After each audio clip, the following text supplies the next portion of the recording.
ایک دفعہ کا ذکر ہے جنگل میں ایک چڑیا اپنے بچوں کے ساتھ رہا کرتی تھی۔ یہ چڑیا بہت ہی پیار اور خوشی سے زندگی گزار رہی تھی۔ اپنے بچوں کے ساتھ وہ ہر روز جنگل کے درختوں پر اڑنے کا لطف اٹھاتی تھی۔ اس کی زندگی خوشیوں سے بھری ہوئی تھی۔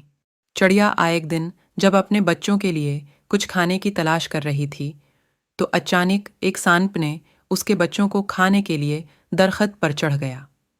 چڑیا کے بچوں نے سانپ سے بچنے کے لیے ادھر ادھر اڑنا شروع کر دیا۔ بچوں کی آوازیں سن کر چڑیا وہاں پہنچی اور بچوں کو بچانے کی کوشش کرنے لگی۔ چڑیا کی دل توڑنے والی صدائیں پورے جنگل میں گونج رہی تھی۔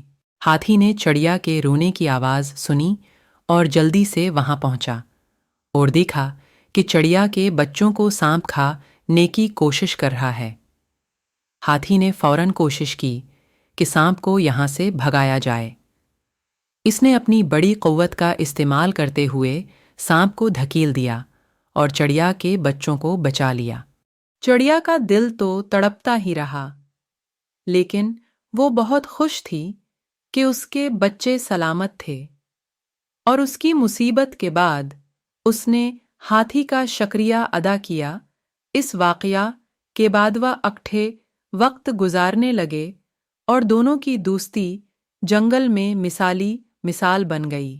یہ کہانی ہمیں یہ سکھاتی ہے کہ دوستی کبھی بھی اور کسی بھی شکل میں ہو، بے شرائط محبت اور ساتھ دینے کی معنوں میں ہوتی ہے۔ ہاتھی اور چڑیا کی دوستی نے ان کی زندگیوں کو خوشیوں سے بھر دیا اور ان کے دلوں کو ایک دوسرے کی محبت سے بھر دیا۔